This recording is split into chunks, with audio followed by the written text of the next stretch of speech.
ब्रह्मा गुरु विष्णु गुरुदेव महेश्वर गुरु साक्षात् परम ब्रह्म तस्मै श्री गुरवे नमः। चैतन्यं शाश्वतं शान्तं व्योमातीत निरञ्जनं नादबिन्दुकलातीतं तस्मै श्री गुरवे नमः। श्री कृष्ण गोविंद हरे मुरारे हे नाथ नारायण वासुदेव।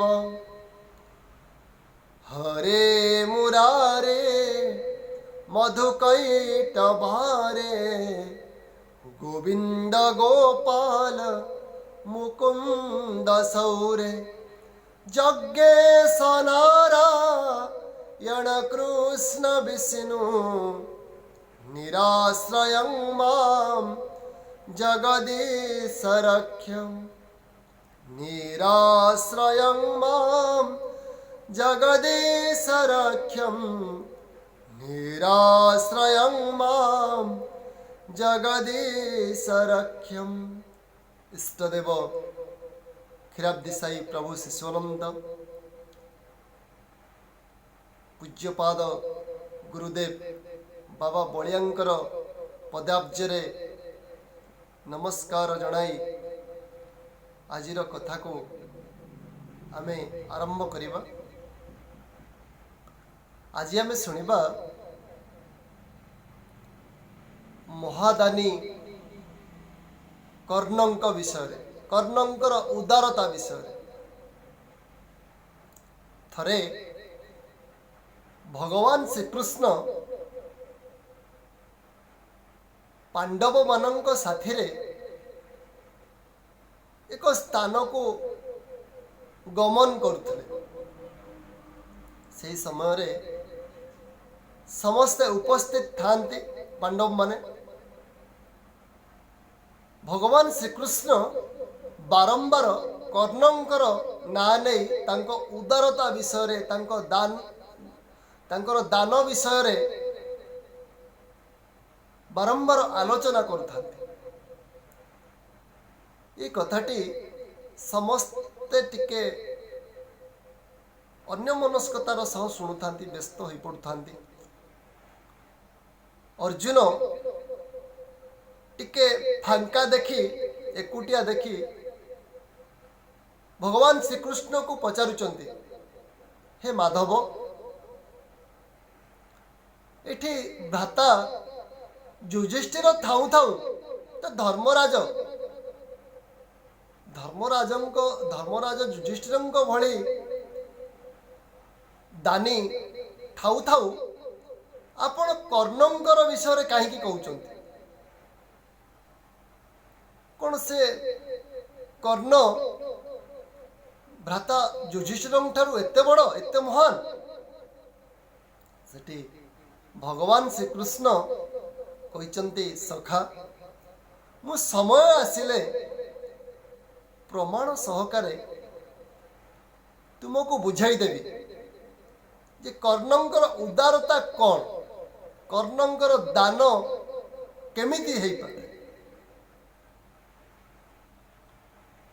किछि दिन बीती जाइछि, से जेउठा को जाइथिले फेरी आसीचंती। दिने अर्जुन को साथी रे नहीं भगवान श्री कृष्ण छद्मवेश धारण करचंती। एक ब्राह्मण कुमार भाव ब्राह्मणर वेश धारण करचंती अर्जुन एवं भगवान श्री कृष्ण। तापरे माया करचंती, प्रबल वर्षा होउची, वर्षा पवन प्रबल वेगरे होउची। से धर्मराज युधिष्ठिर महल रे प्रवेश करिचंती। धर्मराज मध्य ब्राह्मण मानंकु देखी अतिथि सत्कार करिचंती एवं आगमनर कारण मध्य पचारिचंती। सेठी भगवान श्रीकृष्ण रूपी ब्राह्मण कहउचंती, हे महाराज, हे धर्मराज, मोर मोहने चंदन काठ दरकार, सुखिला चंदन काठ दरकार। एपटे माया बले तो प्रबल वर्षा पवन कराउचंती, पुणी मागुचंती सुखिला चंदन काठ। महल भरी खोजा पड़ी, जेते जोठी चंदन काठ थिला आनिकी गदेला बेलू सेरे दूसरे किछि मोहने पूरी नाही। किंतु ब्राह्मणकर तो मोहने दरकार, कौन करिवे? तापरे धर्मराज युधिष्ठिर नौर को पठेइचंती, राजनौर को पठेइचंती, जुआड़े जुआड़े जहाँ को पठेइचंती आसिला बेलू वर्षा पवन रे ओदा हो जाउछि।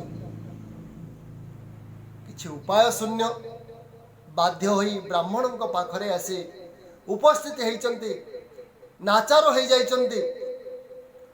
हे ब्राह्मण देवता, भगवान श्रीकृष्ण ब्राह्मण वेश धारण करिचंती। धर्मराज युधिष्ठिर जानी पारु नाहंती, कहउचंती हे ब्राह्मण देवता, ए प्रबल वर्षा पवन रे मु जेउठु जेउठु सुखिला चंदन काठ मगौची सबु ओदा हो जाउची। राजमहल रे अल्प मात्र किछि चंदन काठ अछि जोटा मोहने पुरु नाही।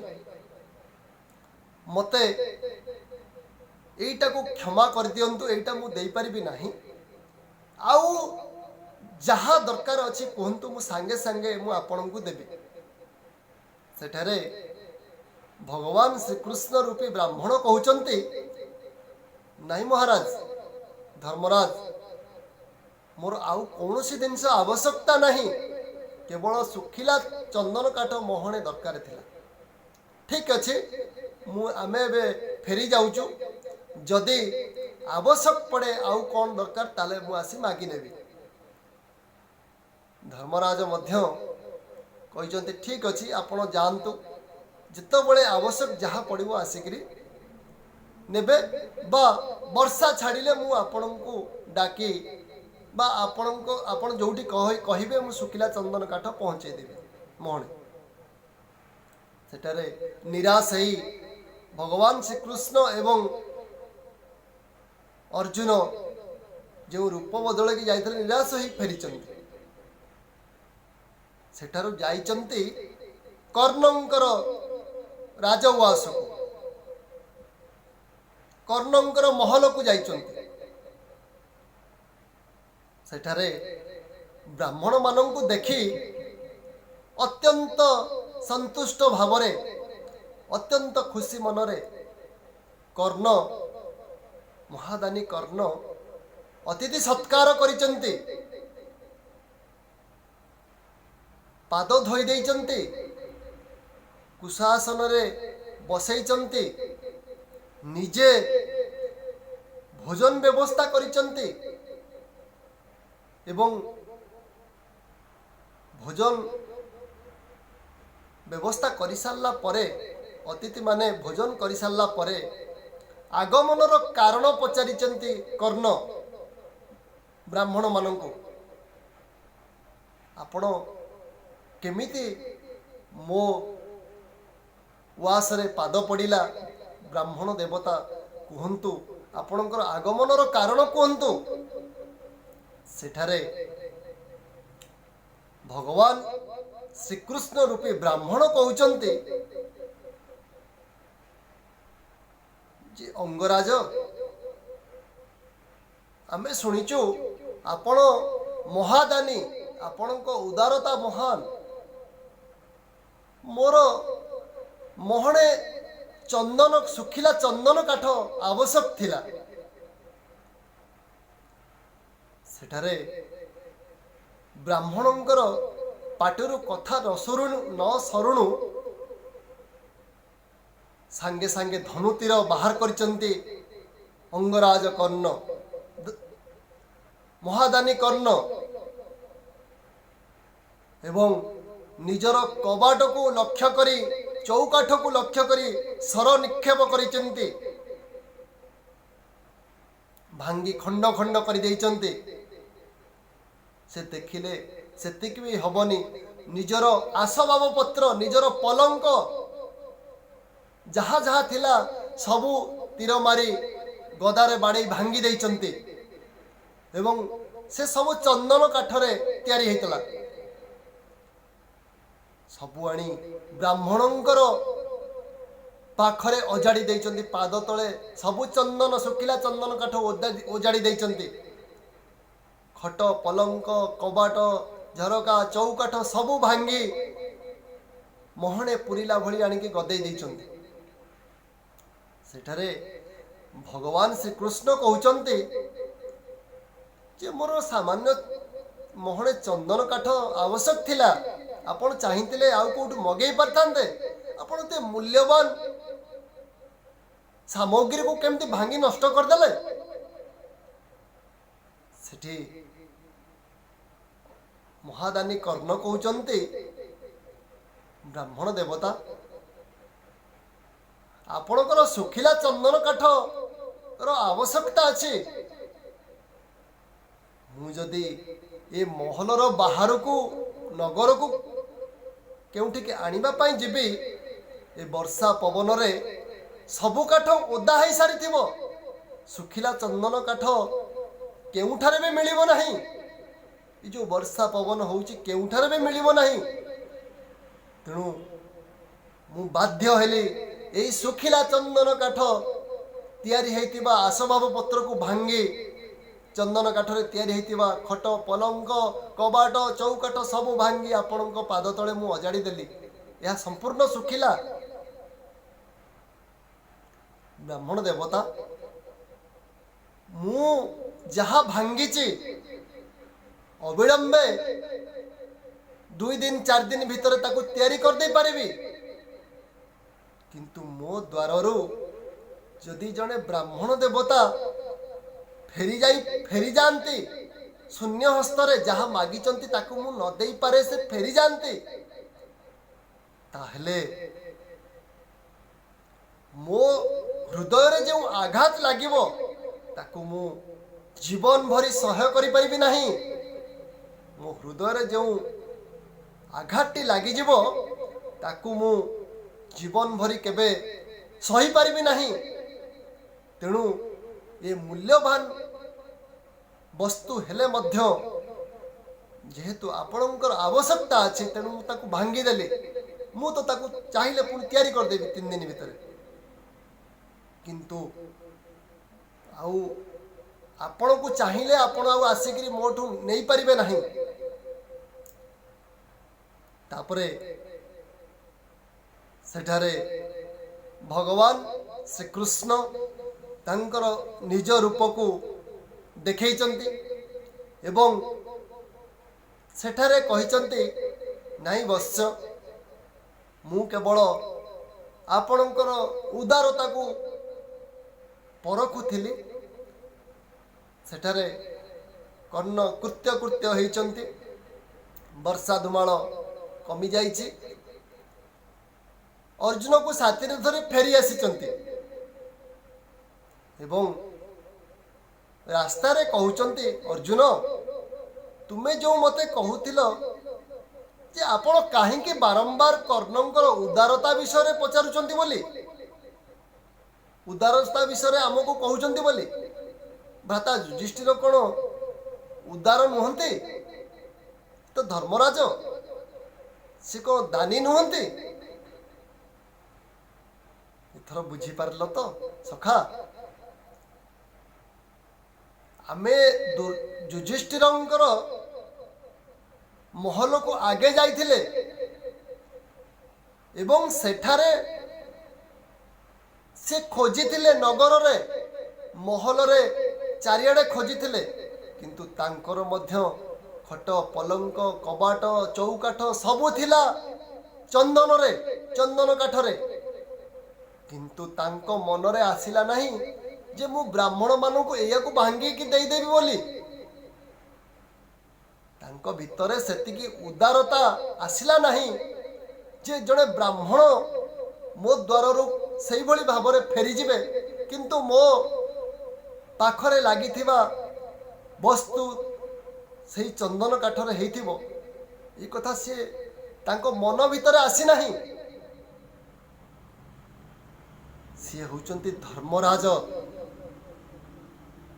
ସେ ବିଚାର କରନ୍ତି କୋଉଟା ଠିକ୍ କୋଉଟା ଭୁଲ, ଏବଂ ଧର୍ମରେ ଯାହା ଭାବନ୍ତି ନ୍ୟାୟୋଚିତ ତାହା କରନ୍ତି। ଏପଟେ କର୍ଣ୍ଣ, ସେ ହେଉଛନ୍ତି ଉଦାରବାଦୀ। ତାଙ୍କର ଯେଉଁ ଉଦାରତା କାରଣରୁ ଯାହା ସାଙ୍ଗେ ସାଙ୍ଗେ ଉଚିତ ମନ କରନ୍ତି, ସେବା ଭାବ ନେଇକରି ଯାହା ଭାବନ୍ତି ତୁରନ୍ତ ତାହାକୁ କରି ପକାନ୍ତି। ଏଇଟା ହେଉଛି ଧର୍ମରାଜ ଯୁଧିଷ୍ଠିର ଆଉ କର୍ଣ୍ଣଙ୍କର ଉଦାରତା ବିଷୟରେ ପ୍ରଶ୍ନ। ତେଣୁ ଏଥର ଅର୍ଜୁନ, ତୁମେ ବୁଝିପାରିଲ ତ?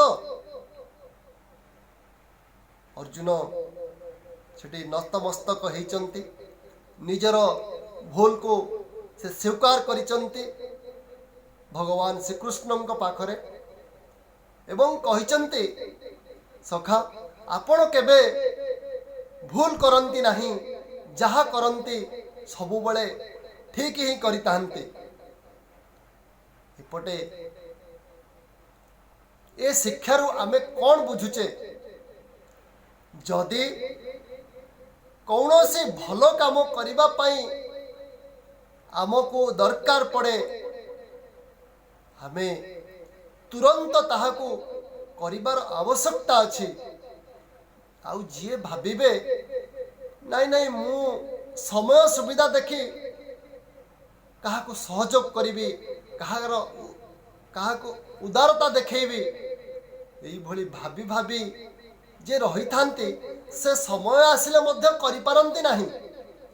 ଆଉ ଯିଏ ହଠାତ୍ ଭାବନ୍ତି ନାଇଁ, ଏଇ ଜିନିଷଟା ମୋତେ ସାଙ୍ଗେ ସାଙ୍ଗେ ଏହାଙ୍କର ଆବଶ୍ୟକତା ଅଛି ମୋତେ କରିବା ପାଇଁ, ମୁଁ ତୁରନ୍ତ କରିବା ଦରକାର, ସେ ସାଙ୍ଗେ ସାଙ୍ଗେ ତାକୁ କରନ୍ତି। ଆଉ ଯିଏ ଭାବନ୍ତି ମୁଁ ସମୟ ସୁବିଧା ଦେଖି କରିବି ବୋଲି, କାହାକୁ ସହଯୋଗ, କାହାକୁ ସାହାଯ୍ୟ, ସେ ସୁବିଧା ମିଳିଲେ ବି କରିପାରନ୍ତି ନାହିଁ। ଏହା ଅର୍ଜୁନଙ୍କୁ ବୁଝାଉଛନ୍ତି ଭଗବାନ ଶ୍ରୀକୃଷ୍ଣ। ଯୁଧିଷ୍ଠିର କ'ଣ? ଯୁଧିଷ୍ଠିରଙ୍କ ଉଦାରତା ଏବଂ କର୍ଣ୍ଣଙ୍କର ଉଦାରତା ବିଷୟରେ ଯୁଧିଷ୍ଠିର ଭାବିଚିନ୍ତି କରିଥାନ୍ତି। କର୍ଣ୍ଣ ସାଙ୍ଗେ ସାଙ୍ଗେ ଯେଉଁଟା ଉଚିତ ମନେ କରନ୍ତି ତୁରନ୍ତ କରି ପକାନ୍ତି। ଏହା ଥିଲା ଆଜିର ପ୍ରସଙ୍ଗ। ଶ୍ରୀକୃଷ୍ଣ ଗୋବିନ୍ଦ ହରେ ମୁରାରେ, ହେ ନାଥ ନାରାୟଣ ବାସୁଦେବ, ହେ ନାଥ ନାରାୟଣ ବାସୁଦେବ, ହେ ନାଥ ନାରାୟଣ ବାସୁଦେବ।